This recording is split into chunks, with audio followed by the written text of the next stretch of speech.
Hi everybody. In this video, we are going to see about exploratory data analysis.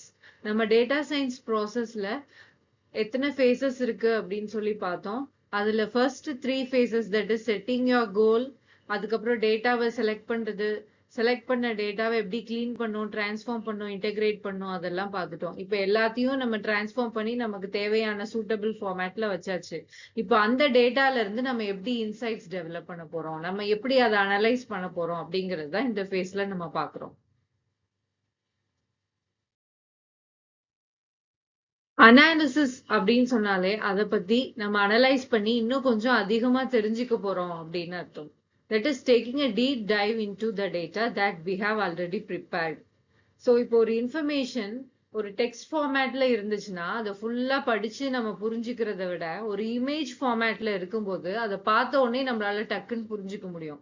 அத மாதிரி இப்போ நம்ம transform பண்ணி வச்சிருந்த டேட்டா எல்லாத்தையுமே ஒரு அடுத்தவங்க பார்க்கும்போது அண்டர்ஸ்டாண்ட் பண்ணிக்க மாதிரியான ஒரு ஃபார்மேட்ல நம்ம மாத்த போறோம் யூசிங் வேரியஸ் கிராஃப்ஸ். அந்த டேட்டாவை அனலைஸ் பண்ணி வேரியஸ் கிராஃபிக்கல் டெக்னிக்ஸை யூஸ் பண்ணி அதை நம்ம சேஞ்ச் பண்ண போறோம். அதுதான் இந்த exploratory data analysis, that is EDA ஃபேஸ்ல நம்ம பண்ண போறது.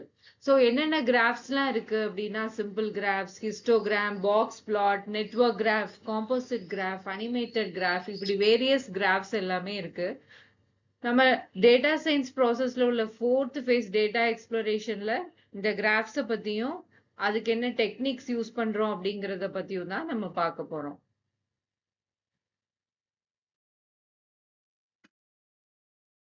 Why we need to do this data analysis அப்படின்னா டேட்டா எல்லாத்தையுமே வந்து இன்சைட்ஸா மாத்துறதுக்கு. What is this insights? Insights அப்படின்னாலே it give you the accurate and deeper understanding about the data. அந்த டேட்டாவை வந்து ஒரு கரெக்ட் ஃபார்மேட்லயும் அடுத்தவங்களுக்கு அண்டர்ஸ்டாண்ட் ஆகக்கூடிய ஒரு ஃபார்மேட்லயும் கொடுக்கறது தான் இன்சைட்ஸ். ஸோ அந்த டேட்டாவை எல்லாத்தையும் இன்சைட்ஸா மாத்துறதுக்காக தான் இந்த அனாலிசிஸை நம்ம பண்றோம். ஸோ இந்த அனாலிசிஸ் அதை பண்றதுனால நமக்கு என்னென்ன பெனிஃபிட்ஸ்லாம் இருக்கு? That is decision making. Decision making அப்படின்னு சொல்லும் போதே அதுல இருந்து இப்போ நம்ம ஒரு செட் ஆஃப் டேட்டா வச்சு நம்ம ப்ராசஸ் பண்ணிட்டு இருக்கோம் அப்படின்னா இதை நம்ம ப்ராசஸ் பண்ணா இப்படி வரலாம், அவுட்புட் இப்படி வரும் அப்படின்னு நம்ம கெஸ் பண்றது நம்மளோட இன்ட்யூஷன், அதெல்லாம் ஒரு மாதிரி. அப்படி இல்லாம இது இப்படிதான் வரும், this should be the output, this may be the output அப்படின்னு நம்ம அதுக்கு ஒரு ஃபார்மேட் கொடுக்குறோம்ல, தட் இஸ் டெசிஷன் மேக்கிங். இன்னொன்னு ப்ராப்ளம் சால்விங். இப்போ ஏதாவது இப்போ நம்ம அனாலிசிஸ் பண்ணி டேட்டாவெல்லாம் ஸ்டோர் பண்ணியிருக்கோம் அப்படிங்கும்போது ஏதாவது ப்ராப்ளம் வந்தாலும் what is the root cause of the problem அப்படிங்கறத நம்மளால ஈஸியா ஐடென்டிஃபை பண்ண முடியும். அது மட்டும் இல்லாம இப்போ நம்ம ப்ராப்ளம் ஐடென்டிஃபை பண்ண முடியுது, டெசிஷன் மேக் பண்ண முடியுது, அப்போ வந்து ஆட்டோமேட்டிக்கா நம்மளுடைய ப்ராசஸ் வந்து ஃபாஸ்டா இருக்கும். So it gives you an efficient output. ஏன்னா நம்ம கொடுக்குற டேட்டா எல்லாமே நல்ல ஃபார்மேட்ல கொடுக்கறதுனால it give you efficient output. By the way your performance will get improve. அது மட்டும் இல்ல நம்மளோட ஃபியூச்சர்ல இப்ப இந்த டேட்டாவை யூஸ் பண்ணி இந்த ப்ராசஸ் எல்லாம் பண்ணிட்டு இருக்கும் போது ஃபியூச்சர்ல இதனால என்னென்ன ப்ராப்ளம்லாம் வரலாம், நம்ம ஃபியூச்சர் ப்ரெடிக்ஷன்லாம் பண்றோம் அப்படின்னு சொல்றோம் மாடல் கிரியேட் பண்ணி. ஸோ அந்த ஃபியூச்சர் ப்ரெடிக்ஷன்லாம் ப்ரெடிக்ட் பண்ணும்போது என்னென்ன மாதிரியான ப்ராப்ளம்லாம் அரைஸ் ஆகும் அப்படிங்கறத கூட நம்மளால இப்பவுமே ஐடென்டிஃபை பண்ண முடியும். ஸோ இட் கிவ்ஸ் யூ இந்த டேட்டா அனாலிசிஸ் அப்படிங்கிறது நம்ம எல்லாருக்குமே தெரியும். It is an improving field, upgrowing field. Daily அது புதுசா வந்துட்டே இருக்கு அப்படிங்கும் போது it gives you enough opportunities. So இது எல்லாத்துக்காகவும் தான் நம்ம வந்து டேட்டா அனாலிசிஸ் பண்றோம். ஸோ ஃபர்ஸ்ட் சொன்ன சிம்பிள் கிராஃப்ஸ்ல அதை மாத்தலாம் அப்படின்னு. இது எல்லாமே நம்மளுடைய டேட்டா செட்ல இருக்கிற டேட்டாவை வந்து நம்ம ரெப்ரசன்ட் பண்ண போற ஒரு ஃபார்மேட். ஸோ அதுல நம்ம சிம்பிள் கிராஃப்ஸ்ல என்ன எக்ஸாம்பிள்ஸ்லாம் எடுக்கலாம் அப்படின்னா bar chart, line plot, distribution and histograms etcetera. So இப்போ பார் சார்ட் அப்படின்னாலே நம்ம எல்லாருக்குமே தெரியும், ஒரு பார் கைண்டா அதை ரெப்ரசன்ட் பண்றது.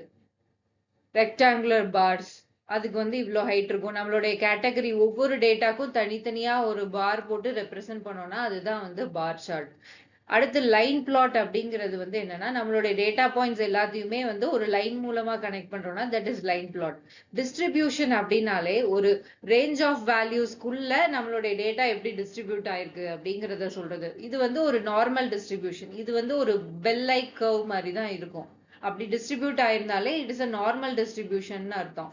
ஸோ அதுக்குள்ள அந்த ரேஞ்ச் ஆஃப் வேல்யூஸ்குள்ள எவ்வளோ டேட்டா இருக்கு, இந்த மாதிரி கண்டுபிடிக்கிறது, இப்படிலாம் ரெப்ரசென்ட் பண்றது தான் வந்து simple graphs.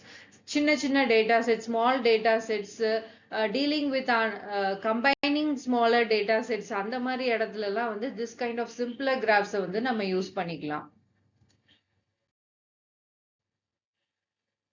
Next one is histogram. Histogram அப்படிங்கிறது வந்து என்ன பண்ணுவோம்னா, நம்மளோட இப்போ ஃபார் எக்ஸாம்பிள் இதுல எடுத்துக்கிட்டோம்னா ஏஜ் இருக்கு, ஃப்ரம் 60 to 65, 65 to 70. இது வந்து ஒரு ரேஞ்ச் ஆஃப் வேல்யூஸ். இந்த ரேஞ்சுக்குள்ள எத்தனை தடவை இப்போ 60 to 65ல எத்தனை பர்சன்ஸ் இருக்காங்க அப்படிங்கறத வந்து இந்த ஃப்ரீக்வன்சி, நம்பர் ஆஃப் அக்கரன்சஸ், இப்படி கொடுக்கறது தான் ஹிஸ்டோகிராம்.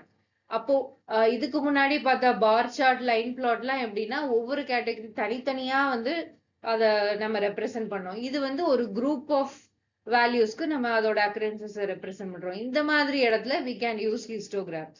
பாக்ஸ் பிளாட் வந்து எப்படி அப்படின்னா, இப்போ நம்ம வந்து ஒரு வெப்சைட்ல ஒரு பர்டிகுலர் ப்ராடக்ட் வாங்கியிருக்கோம். ஃபார் எக்ஸாம்பிள் இந்த எக்ஸாம்பிளே 1, 2, 3ன்னு இருக்குல்ல, அது வந்து person from the state of Tamil Nadu, Kerala and Karnataka அப்படி நம்ம எடுத்துக்கலாம்.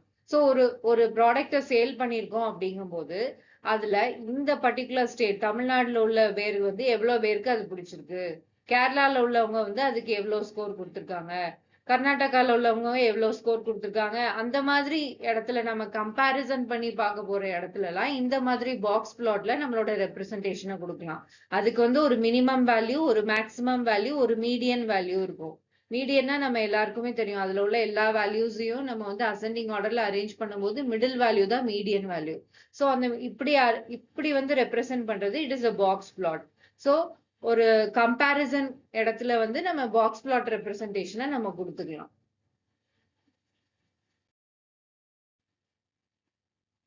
இது வரைக்கும் நம்ம பார்த்ததெல்லாம் சிம்பிள் கிராஃப் ரெப்ரசன்டேஷன். இது வந்து composite graph, that is complex graph. இது வந்து என்ன பண்ணும்னா நம்மளோட dealing with larger data sets, நிறைய டேட்டா செட் எல்லாம் மொத்தமா லிங்க் பண்ண போறோம், அந்த மாதிரி இடத்துல எல்லாம் இந்த மாதிரி கிராஃப் வந்து ரெப்ரசன்டேஷனுக்கு நம்ம யூஸ் பண்ணலாம். That is network graph and Changi graph. Network graph அப்படின்னா இப்ப நம்ம ஃபேஸ்புக்ல எல்லாம் பாக்குறோம்ல, நமக்கு வந்து ஒரு இவ்வளவு ஃப்ரெண்ட் இருக்காங்க, நமக்கு அவங்களோட ஃப்ரெண்ட் இருப்பாங்க, ஆனா அவங்க வந்து நமக்கு ஃப்ரெண்டா இருக்க மாட்டாங்க. பட் அப்போ பீப்புள் யூ மே நோ அப்படின்னு நமக்கு வரும். அப்ப இவங்க எல்லாம் அப்படி நம்ம வந்து ஒவ்வொருத்தருக்கும் அந்த நெட்வொர்க் உள்ள இருக்கிற ஒவ்வொருத்தருக்கும் எப்படி அந்த ரிலேஷன்ஷிப் இருக்கு அப்படிங்கறதெல்லாம் அந்த கிராஃப் மூலமா வந்து இன்டர் கனெக்டடா நம்ம ரெப்ரசென்ட் பண்ணலாம். இது வந்து a kind of a graph for complex data. So it gives you the relationship between entities. இதை யூஸ் பண்ணி தான் நம்ம வந்து அந்த பீப்புள் யூ மே நோ அப்படின்லாம் வருதுல்ல, that is the future behaviour prediction. இது பண்றதுக்குலாம் இந்த நெட்வொர்க் கிராஃபை நம்ம யூஸ் பண்ணலாம். அடுத்து சாங்கி கிராஃப் அப்படிங்கிறது வந்து என்னன்னா, இப்போ இதுல இந்த எக்ஸாம்பிள்லே பார்த்தா 3 வெப்சைட்ஸ் இருக்கு.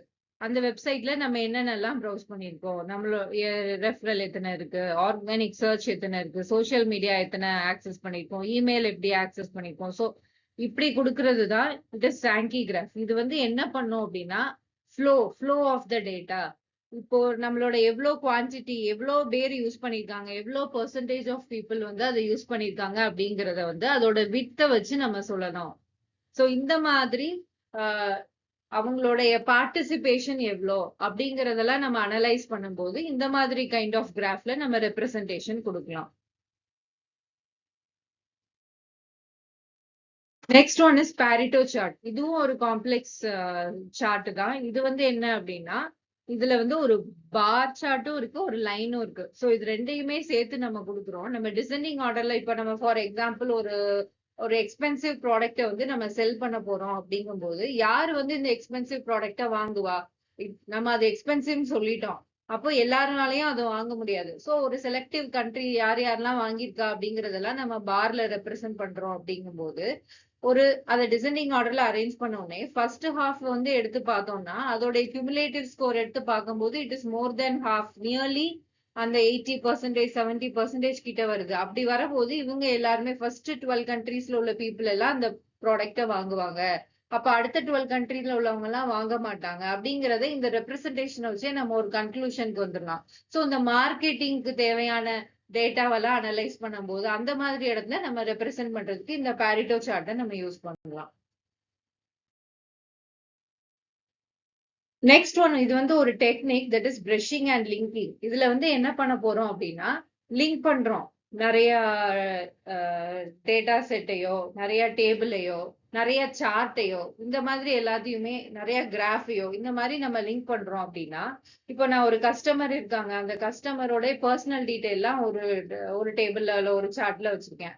அந்த கஸ்டமரோட ஃப்ரெண்டோட டீடைல்லாம் இன்னொரு சார்ட்ல வச்சிருக்கேன். அந்த கஸ்டமர் வந்து எப்படி எப்படிலாம் அமௌண்ட் ஸ்பெண்ட் பண்றாங்க அப்படிங்கறத ஒரு சார்ட்ல வச்சிருக்கேன். அந்த கஸ்டமர் வந்து இன்கம் என்ன அப்படிங்கறதெல்லாம் நான் ஒரு சார்ட்ல வச்சிருக்கேன். இப்படி நான் வச்சிருக்கும் போது ஒரு குரூப் ஆஃப் கஸ்டமர் டீடைல்ஸ் எல்லாம் வச்சிருக்கும் போது ஒரு பர்டிகுலர் கஸ்டமரோடைய இன்ஃபர்மேஷனை மட்டும் நான் செலக்ட் பண்ணும்போது அதுக்கு லிங்கா இருக்கிற எல்லா டேபிள்ல உள்ள வேல்யூஸ்லயும் அந்த பர்டிகுலர் கஸ்டமரோடதும் செலக்ட் ஆயிரும். இதுக்கு பேர் தான் லிங்கிங்.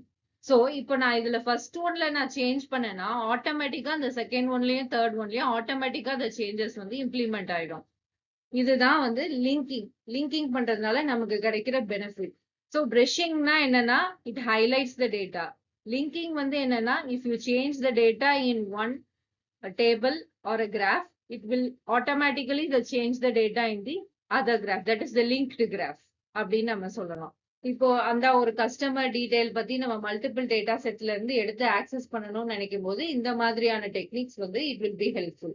இது மட்டும் இல்லாம கிராஃபிக்கல் ரெப்ரசன்டேஷன் மட்டும் இல்லாம டேபுலேஷன், கிளஸ்டரிங், இல்ல சிம்பிள் மாடல், இதெல்லாம் கூட we can use and know more about the data and we can analyze the data.